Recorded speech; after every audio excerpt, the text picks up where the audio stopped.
Bismillahirrahmanirrahim. Assalamualaikum warahmatullahi wabarakatuh. Innal hamdalillah nahmaduhu wa nasta'inuhu wa nastaghfiruh wa na'udzu billahi min shururi anfusina wa sayyiati a'malina. Man yahdihillahu fala mudhillalah wa man yudlil fala hadiyalah. Asyhadu an la ilaha illallah wahdahu la syarikalah wa asyhadu anna Muhammadan 'abduhu wa rasuluh. Faqala jalla wa ala Ya ayyuhalladzina amanu taqullaha haqqa tuqatih wa la tamutunna illa wa antum muslimun. Ya ayyuhan nasu taqu rabbakumul ladzi khalaqakum min nafsin wahidah wa khalaqa minha zawjaha wa batha minhuma rijalan katsiran wa nisaa'a wattaqullaha alladzi tasaaluna bihi wal arham innallaha kana 'alaikum raqiba. Ya ayyuhalladzina amanu taqullaha wa qulu qawlan sadida yuslih lakum a'malakum wa yaghfir lakum dhunubakum wa man yuti'illaha wa rasulahu faqad faza fawzan 'azima. Amma ba'd, fa in asdaqal hadithi kitabullah wa inna afdalal hadi hadi Muhammad sallallahu alaihi wasallam wa syarral umuri muhdatsatuha fa inna kulla muhdatsatin bid'ah wa kulla bid'atin dhalalah wa kulla dhalalatin finnar. Baik, anak-anak sekalian rahimani wa rahimakumullah. Alhamdulillah kita kembali pada hari ini belajar dengan cara daring. Ya, masih belajar tentang masalah akidah, pelajaran yang wajib bagi kita untuk mengetahuinya, perkara yang paling penting tentang masalah akidah. Yaitu kalau orang-orang tidak belajar tentang masalah akidah ini, dikhawatirkan dia akan jatuh ke dalam kesyirikan ataupun ke dalam kekufuran. Baik, di pertemuan yang lalu kita sudah bahas tentang sifat-sifat orang-orang yang beruntung, yaitu sifatul faizin, sifat-sifat orang yang beruntung yang Allah Subhanahu wa taala sebutkan di dalam surah Al-Asr. Ya, sebagaimana Allah katakan wal 'asr innal insana lafi khusr illal ladzina amanu wa amilus salihati wa tawasaw bil haqq wa tawasaw bis sabr. Nah, di dalam surah ini ada 4 sifat orang-orang yang beruntung, 4 sifat, yaitu dan demi masa sesungguhnya manusia berada di dalam kerugian illal ladzina amanu, kecuali orang yang beriman. Nah, ini sifat yang pertama, dia punya ilmu dan dia beriman kepada Allah. Kemudian sifat yang kedua mu'amilus salihat, yaitu orang-orang yang beramal saleh. Ini sifat yang kedua. Sedangkan sifat yang ketiga watawasau bil haq, saling berwasiat atau saling menasihati di dalam kebenaran. Ini adalah sifat yang ketiga. Dan yang sifat yang keempat adalah watawasau bis sabr, yaitu saling berwasiat di dalam kesabaran atau saling memberikan nasihat di dalam kesabaran. Maka ini adalah sifat yang keempat. Nah, 4 sifat inilah 4 sifat yang beruntung yang dijelaskan oleh Allah Subhanahu wa taala di dalam surah Al-Asr. Baik, ini pelajaran kita yang lalu. Sekarang kita akan masuki pelajaran ma yunafi at-tauhid wa yudaduhu. Apa saja yang bisa menafikan tauhid atau apa saja lawan dari tauhid tersebut, yaitu apa saja yang bisa menghilangkan tauhid seseorang, apa saja yang bisa menghilangkan tauhid seseorang atau bisa merusak tauhidnya. Baik, Syekh mengatakan di sini, awalun ma faradallahu 'alan nasi al-imanu billahi wal kufru bitaghut. Perkara yang pertama sekali Allah Subhanahu wa taala wajibkan kepada manusia, bukan hanya kepada kaum muslimin tapi kepada seluruh manusia, itu adalah beriman kepada Allah Subhanahu wa taala. Iya, ini adalah perkara yang diwajibkan pertama sekali oleh Allah Subhanahu wa taala kepada kita, yaitu beriman kepada Allah Subhanahu wa taala. Wal kufur bitaghut, dan mengingkari taghut, kufur dengan taghut. Nah, ini sebagaimana yang Allah Subhanahu wa taala katakan di dalam Al-Qur'an, ya seperti di dalam surah Al-Fatihah yang kita baca setiap hari. Allah katakan alhamdulillahirabbil alamin, segala puji bagi Allah Subhanahu wa taala pencipta alam semesta. Maka ini adalah tauhid. Ini adalah tauhid. Ya, Allah Subhanahu wa taala mengajari kita tentang masalah tauhid. Demikian juga ya, ini tauhid rububiyah. Demikian juga sebagaimana Allah katakan di dalam surah Adz-Dzariyat, Ya, dalam surah Ad-Dariyat ayat 56 Allah katakan, "Wa ma khalaqtul jinna wal insa illa liya'budun." Tidak aku ciptakan jin dan manusia kecuali hanya untuk beribadah kepadaku. Nah, ini adalah tauhid, yaitu mengimani hanya Allah Subhanahu wa taala yang berhak disembah. Wal kufur bitaghut, dan mengingkari taghut, mengkufuri taghut, ya, menjauhi taghut. Nah, menjauhi taghut, ya, sebagaimana yang Allah Subhanahu wa taala sebutkan di dalam Al-Qur'an. Allah katakan, "Walaqad ba'atna fi kulli ummati rasulan an i'budullaha wajtanibut taghut." Sungguh telah kami utus di setiap umat ini seorang rasul. Jadi setiap umat ada rasulnya, setiap umat ada rasulnya. Dan Nabi kita sallallahu alaihi wasallam, Rasulullah sallallahu alaihi wasallam adalah nabi yang terakhir, rasul yang terakhir. Tidak ada nabi dan tidak ada rasul setelah beliau. Maka demikian juga sekarang, manusia yang ada di zaman sekarang ini adalah umat yang terakhir. Tidak ada lagi umat setelah kita. Kita adalah umat yang terakhir. Ya, umat yang diutus Nabi sallallahu alaihi wasallam kepadanya. Ya. Apa yang diperintahkan oleh Allah Subhanahu wa taala tatkala mengutus para nabi, ani abudullaha wajtanibut taghut, agar mereka beribadah kepada Allah Subhanahu wa taala dan menjauhi taghut. Nah, inilah dia yang pertama sekali Allah perintahkan kepada kita, taghut. Nah, yang menafikan taghut atau menghilangkan atau lawan dari taghut itu adalah yang menafikan tauhid atau lawan dari tauhid itu adalah taghut. Taghut ini dia. Apa makna taghut? Apa makna taghut? Taghut adalah kullun ma'ubida min dunillahi wa huwa radin. Taghut itu adalah setiap sesuatu yang diibadahi selain Allah Subhanahu wa taala dan dia suka. Ini taghut. Setiap sesuatu yang dia diibadahi selain Allah Subhanahu wa taala dan dia suka.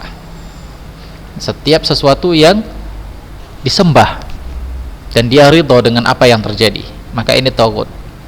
Contohnya misalnya ada seseorang yang didatangi oleh orang banyak tersebut menyembah dia, meminta-minta kepada dia, berdoa kepada dia dan yang lainnya, dan dia suka dengan hal yang seperti ini dan dia ridho dengan apa yang dilakukan oleh manusia kepada dirinya, maka orang tersebut jatuh ke dalam taghut atau dia taghut.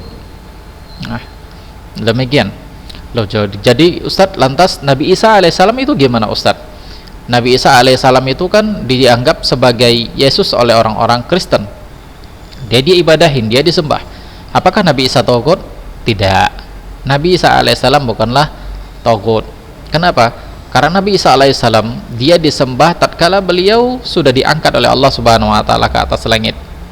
Dan beliau tidak mengajari umatnya untuk menyembah beliau. Tidak ada dalam Al-Quran ataupun di dalam hadis Nabi sallallahu alaihi wasallam kalau Nabi Isa alaihissalam itu mengajari kaum muslimin, umatnya itu untuk menyembah dirinya. Tidak ada. Ataupun di dalam hadis Nabi sallallahu alaihi wasallam, Nabi tidak pernah menceritakan kalau Nabi Isa alaihissalam itu menyuruh umatnya untuk menyembah dirinya. Jadi Nabi Isa alaihissalam bukanlah seorang taghut. Adapun taghut itu adalah selain beliau, yaitu dari sesembahan yang disembah selain kepada Allah Subhanahu wa taala, maka ini bentuk taghut. Lantas bagaimana cara kita mengingkari taghut? Bagaimana cara kita mengkufuri taghut? Yaitu anta'taqida butlanuhu ibadati ghairillahi ta'ala. Dengan cara kita harus yakin dengan seyakin-yakinnya bahwa ibadah kepada selain Allah Subhanahu wa taala adalah batil. Itu yang harus kita lakukan. Kita harus meyakini seyakin-yakinnya ibadah kepada selain Allah batil. Berarti agama selain dari agama Islam adalah agama yang batil, agama yang sesat, agama yang menyimpang. Hanya Islam agama yang lurus, agama yang benar. Selain dari Islam adalah agamanya yang menyimpang. Kita harus yakini itu. Tidak boleh ada keyakinan kita di dalam hati, wah, bisa jadi agama si fulan ada benarnya, bisa jadi agama si Alan ada benarnya. Tidak boleh. Kita harus yakini dengan seyakin-yakinnya Islamlah yang benar agamanya. Ibadah yang dilakukan kepada selain Allah maka semuanya sesat, semuanya bisa jatuh ke dalam kekufuran. Bukan hanya sekedar sesat, tapi bisa jatuh ke dalam kekufuran. Nah, ini dia. Kemudian wa tatrukuha wa tabghaduha, meninggalkan sesembahan kepada selain Allah dan membencinya. Jadi bukan hanya sekedar meyakini wah itu batil, tidak, tapi harus kita tinggalkan dan harus kita benci. Makanya ada istilah al-hubbu fillah wal bughdhu fillah, benci karena Allah, cinta karena Allah. Ya, kita cinta kepada sesama kaum muslimin. Kenapa? Karena mereka adalah orang-orang yang bertauhid. Nah, ini adalah al-hubbu fillah, mencintai karena Allah Subhanahu wa taala. Dan kita benci sama orang kafir. Kenapa? Karena mereka menyembah kepada selain Allah Subhanahu wa taala, mengurangi hak-haknya Allah Subhanahu wa taala. Nah, mengurangi hak-haknya Allah Subhanahu wa taala. Maka kita benci dengan mereka ini. Jadi tidak salah kalau kita membenci orang-orang Kristen, orang-orang Hindu, orang Buddha, tidak ada masalah. Karena memang kita diperintahkan untuk itu. Di dalam Al-Qur'an kita memang diperintahkan untuk membenci mereka semua. Kenapa? Karena mereka melakukan kekufuran dan kesyirikan kepada Allah Subhanahu wa taala. Namun perlu kita perhatikan, meskipun kita membenci mereka, bukan berarti kita harus merampas hak-hak mereka. Bukan berarti kita harus perangi mereka. Bukan berarti harus kita zalimi mereka, tidak. Ya, mereka adalah orang-orang yang perlu didakwahkan. Mereka adalah orang-orang yang butuh nasihat sebenarnya. Maka hendaknya kita nasihati mereka-mereka ini, orang-orang kufar ini, sehingga mereka mengingkari yang namanya ibadah kepada selain Allah Subhanahu wa taala dan meninggalkan tagut. Mereka bisa mengingkari itu semua. Nah, demikian. Baik. Kita lanjut. Tadi yang pertama itu adalah tagut. Nah, yang bisa menafikan kesyirikan kepada, yang bisa menafikan tauhid kepada Allah Subhanahu wa taala. Dan yang kedua adalah asyirku. Yang kedua adalah kesyirikan kepada Allah Subhanahu wa taala. Kesyirikan kepada Allah Subhanahu wa taala. Nah, asyirku diddut tauhid. Syirik ini adalah lawan dari kata tauhid. Syirik adalah lawan dari tauhid. Apa itu tauhid?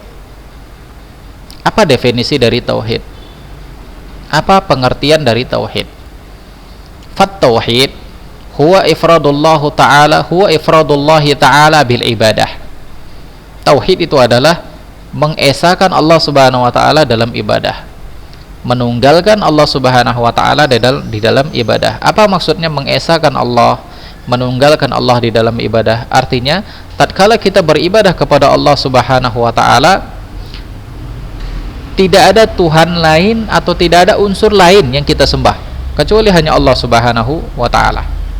Ini dia, menunggalkan Allah Subhanahu wa taala. Inilah dia tauhid. Adapun lawan dari tauhid itu adalah asyirk. Lawan dari tauhid adalah asyirk, yaitu kesyirikan. Apa itu syirik? Yaitu lawan dari tauhid tadi. Kalau tauhid adalah menunggalkan Allah, berarti kalau syirik menjadikan Tuhan banyak. Sarfu ihda al ibadah li ghairillahi taala, yaitu memalingkan salah satu ibadah yang kita kerjakan kepada selain Allah Subhanahu wa taala. Maka ini syirik. Ini syirik. Contohnya seperti orang yang berdoa kepada selain Allah, atau orang yang sujud kepada selain Allah Subhanahu wa taala. Maka ini semua bentuk kesyirikan kepada Allah Subhanahu wa taala. Nah, demikian. Dan banyak lagi contoh-contoh yang lainnya. Banyak lagi contoh-contoh yang lainnya. Taib.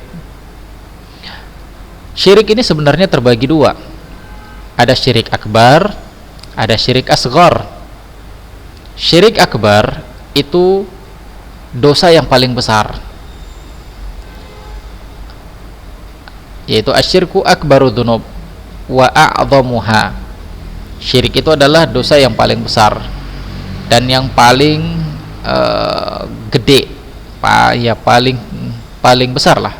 Jadi syirik adalah dosa yang paling besar, sebagaimana Allah Subhanahu wa taala katakan di dalam Al-Qur'an bahwa Allah tidak akan pernah ampuni orang yang melakukan kesyirikan kepada Allah Subhanahu wa taala. Allah tidak akan pernah ampuni orang yang melakukan kesyirikan kepada Allah Subhanahu wa taala.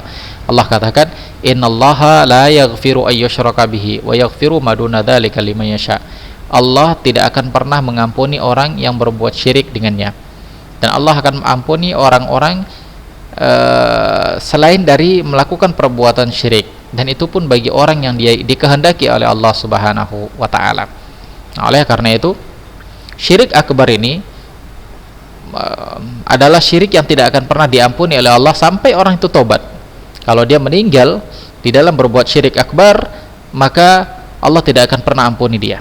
Tapi kalau seandainya dia meninggal, sebelum dia meninggal dia sudah tobat dari perbuatan syirik akbar ini, dia sudah buang semua hal-hal yang berkaitan dengan kesyirikan kepada Allah Subhanahu wa taala. Ya, maka orang seperti ini bisa jadi Allah Subhanahu wa taala akan ampuni. Tapi kalau dia meninggal sebelum taubat kepada Allah Subhanahu wa taala, sebelum meninggalkan perbuatan syirik, maka orang tersebut bisa jatuh ke dalam kekufuran. Orang tersebut bisa jatuh ke dalam kekufuran. Ini syirik akbar, yaitu syirik dosa yang paling besar. Adapun kalau syirik asghar, maka ini bukanlah dosa yang paling besar. Ini sama seperti dosa-dosa yang lainnya, yang bisa saja Allah Subhanahu wa taala akan hapus dosa tersebut. Nah, demikian juga syirik ini akan menghilangkan semua ketaatan kita kepada Allah Subhanahu wa taala. Naam, syirik besar ini akan menghilangkan semua amal kita. Jadi percuma kita capek-capek beramal, tapi ternyata Allah Subhanahu wa taala tidak menerima amalan kita. Allah Subhanahu wa taala tidak menerima amalan kita. Dan bahkan selain dia menghapus semua amalan kita, Allah Subhanahu wa taala akan mengancam kekalnya di dalam neraka dan tidak akan pernah masuk ke dalam surga bagi orang yang berbuat syirik besar ini.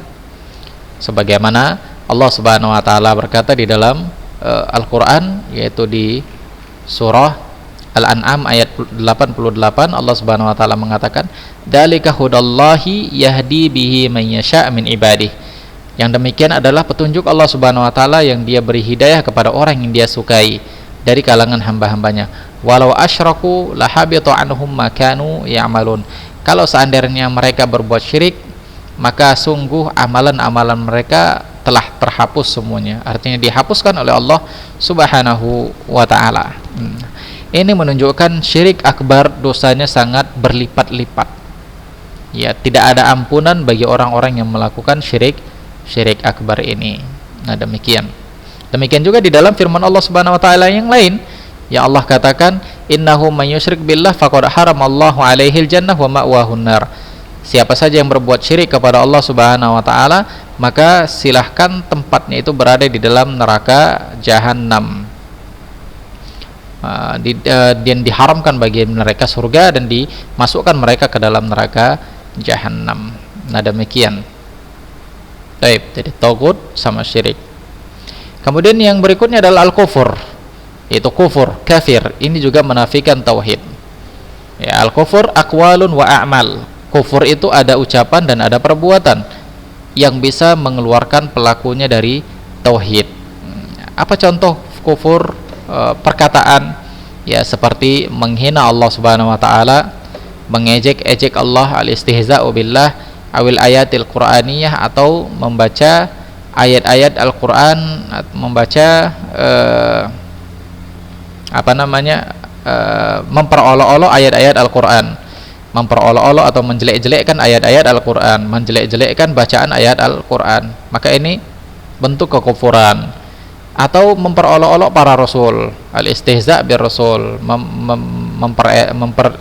menjelek-jelekkan para rasul. Ya, sebagaimana yang pernah terjadi di masa Nabi sallallahu alaihi wasallam, ada seorang munafik yang menjelek-jelekkan Nabi sallallahu alaihi wasallam, yang dikatakan gendut, yang dikatakan malas, dan yang lainnya. Maka Allah Subhanahu wa taala turunkan di dalam Al-Qur'an firman-Nya tentang orang-orang munafik ini yang memperolok-olok firman Allah Subhanahu wa taala atau memperolok-olok para Nabi sallallahu alaihi wasallam. Allah katakan, "Abillahi wa ayatihi wa rasulihi kuntum tastahzi'un, la ta'tadiru qad kafartum ba'da imanikum." Allah Subhanahu wa taala mengatakan, apakah dengan Allah dan dengan tanda-tandanya dan dengan Rasulnya kalian memperolok-olok? Apakah kalian memperolok-olok Allah Subhanahu wa taala, tanda ayat-ayat Al-Qur'an ataupun para rasulnya? La ta'tadiru qad kafartum ba'da imanikum.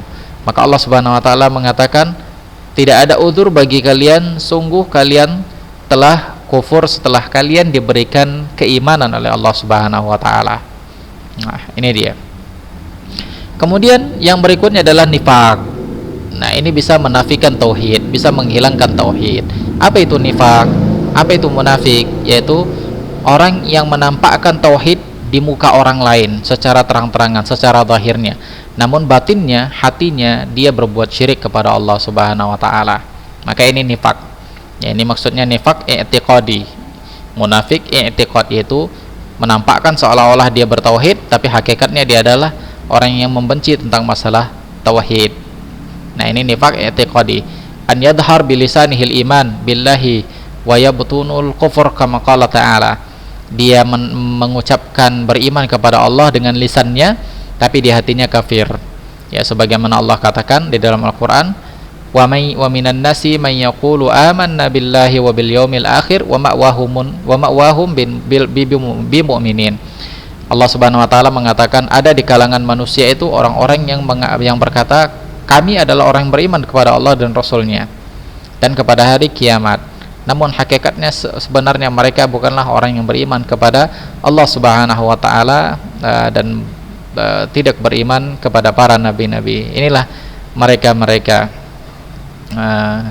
Jadi mereka mengucapkan mereka beriman dengan lisan-lisan mereka, tapi sebenarnya hati mereka kufur kepada Allah Subhanahu wa taala. Ini adalah orang-orang munafik, yaitu dengan nifak i'tiqadi. Taib. Nah, demikian anak-anak sekalian, rahimani wa rahimakumullah. Kita cukupkan saja dahulu pelajaran kita sampai di sini. Insyaallah akan kita lanjutkan nanti di pertemuan yang berikutnya. Taib, qulu qouli hadza wa astaghfirullah li wa lakum wa lisairil muslimin innahu huwal ghafurur rahim. Assalamualaikum warahmatullahi wabarakatuh.